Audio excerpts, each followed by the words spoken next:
Hi everyone, it's Margaret Manning here. Welcome to 60 and Me. Thank you so much for being here this morning. Hope that you're doing great, having a really wonderful day wherever you are on the planet. I'm so grateful for you being here. I want to thank the new people that are joining us. We're getting so many new women joining every day from all over the world, and I just want to welcome you here and encourage you to go out to our 60 and Me website, 60andme.com, and also check out our YouTube channel. We've got over 1,000 videos now, interviews, chats, and lots of things hopefully of interest to you.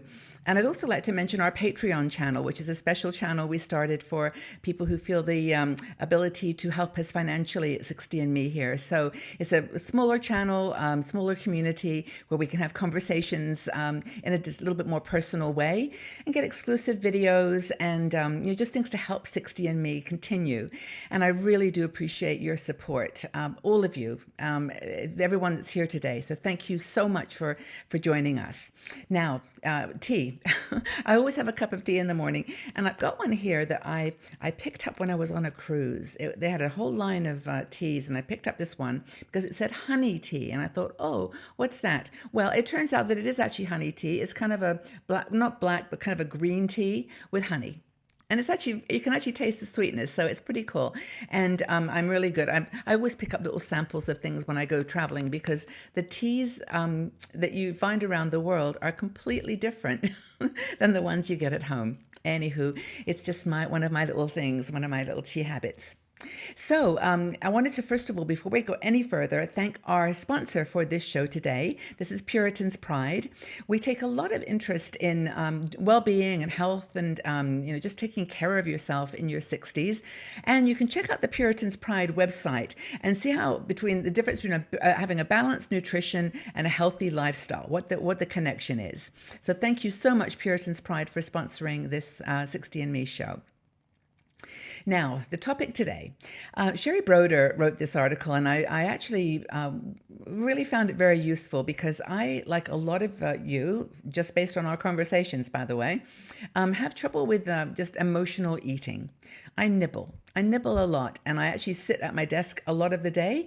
So I have to do things like get, gum or chewies or celery sticks or something to actually stop myself from, eating boxes of cookies.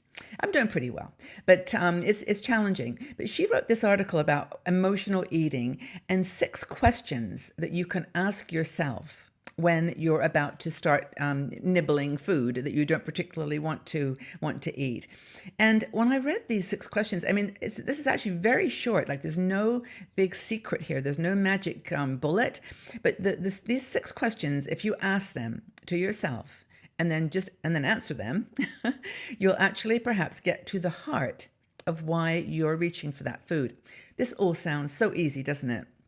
I'm going to sit here and tell you 6 questions and you're going to stop eating. Of course, it's not like that, but these questions go deep. And I think that that's where emotional eating begins. It's deep inside our psyche. It's related to our childhood. It's related to our attitude perhaps to money, to scarcity, to all kinds of things. So the questions that she asks are as follows. Now, before I start, I wanted to make sure I cover this first part. She really does go into a great little description about there are so many things that we do, that our body does without thinking. Like, we don't think, our heart, we have to breathe, or our heart has to beat. Those things just happen. Same in nature, trees get leaves and then they fade away. It's like nature has its rhythm. We have our rhythm, and we don't have to think, oh, my stomach needs a little bit more acid in order to process that something. We just do. Our body just is smart. It does those things. But it's just to say that these things go on in the background that we're not aware of. And some of them can be, harmful in some cases, but more unconscious. So if you're thinking about eating a cookie right now, put the cookie down and answer this question. First one, hold a second. I'm so busy reading her thoughts here. These are the really important ones. What am I feeling that I'm trying to avoid by wanting to eat? What am I feeling? Are you feeling scared? Are you feeling angry? Are you feeling lonely? Are you feeling nervous? Okay, I have to admit something. Whenever I have to deal with money, I always want to eat. because I do get nervous about thinking about money. So the first question is, what am I feeling that I'm trying to avoid by wanting to eat? Really good question. The next question that you can ask yourself is, what is the painful story or thought I'm telling myself that is causing that feeling? Okay, so let's stay with the money. I can remember not having money as a child. I can remember not having money as an adult. And I can remember the feelings of fear and doubt and insecurity that that thought brought. So the painful story is my childhood, or is, I'm talking for me, but you can relate to this, right? So it's your childhood, your divorce, your losing money in, whatever happened in the financial crashes, whatever. So that's the story. So what's the feeling? What's the story that backs that feeling up? Then the next question to ask yourself is the thought or the story really true? Now, that's a really, really hard question, because the first thing you're going to say, well, of course it's true. I went through it. I experienced it. But then you have to think through, is it true in the sense that it should be still carrying on behavior in your present situation? You've bounced back from those situations. You have done well. We all up and down. It's like a pendulum. But the story doesn't always have the truth or the power that it had when those feelings first came out. So I think that's really an important question. Now, think to yourself, this is a question. So when I have that thought, what do I want to do? I think about money. I think about my childhood. I think about, failing. What do? I eat. It makes me feel good. It makes me feel like I have control again. So I eat. That's emotional eating, right? So that's the next question that you ask yourself. Just validate. Okay, you had the thought, you've had the story, you've talked yourself into this. What are you going to do? You're going to eat. And then I think that if you ask the last question, or the next to last question, is something, how do I really want to feel here? What do I feel? Now, besides feeling healthy by having a healthy diet and not feeling overweight if the food is excessive, you want to feel peace and calm and serenity, happiness. You want to be okay with this. Whatever that thought that took you to the cookie jar, you want to feel okay about it. If your original thought was fear and anger, you want to feel peace and the opposite of that. You want to feel at peace, calm. So that's another question to ask yourself. And then there's a final question, which I think is what can you do? What can you do to feel differently?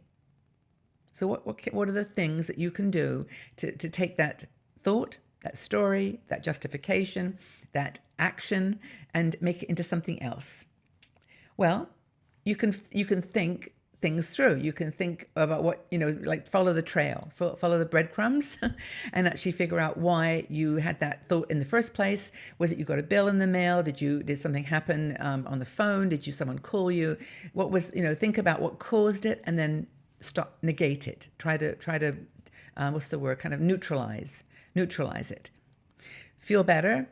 You can just feel better by knowing that you've got it in control, that you've done something positive, to recognize that you're about to have an emotional eating moment.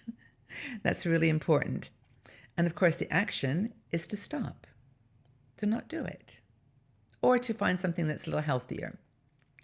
I sometimes get away from the cookie jar and move to the apple, but it's okay. It's just to take an action, to change the way you're feeling, to change the thought process, and then to act differently. And the result? Well, the result is that you're going to start feeling like you've got control on this. If it happens again, that process works, and you don't have to. You can talk yourself out of doing something that's going to harm you, and going to make you feel heavier and. It's not so much like guilty. It's more like just disappointed in yourself. Like sometimes when I eat a cookie, I think that was 80 calories.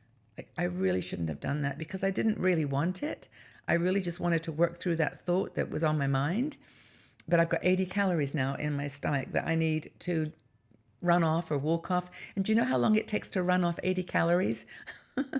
It takes like a lot of walking.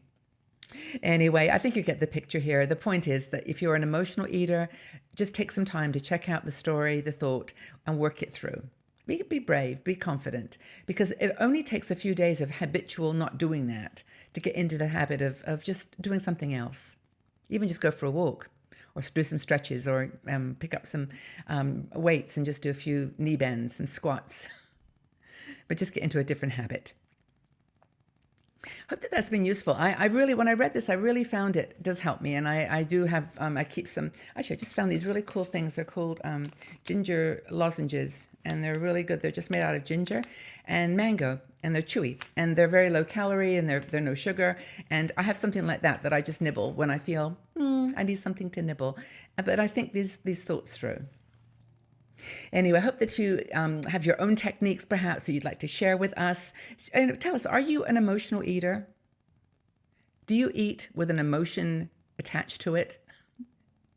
If you do, what do you do to avoid overeating and indulging and sticking with a healthy eating regime? What do you do? Leave your comments in the section below. That'd be really great to have a chat about it. Are you an emotional eater? And if so, what do you do to avoid indulging? Thanks again for being here, everyone. Have a really wonderful, healthy day, and we'll see you all back here again very, very soon. Take good care. Bye-bye for now.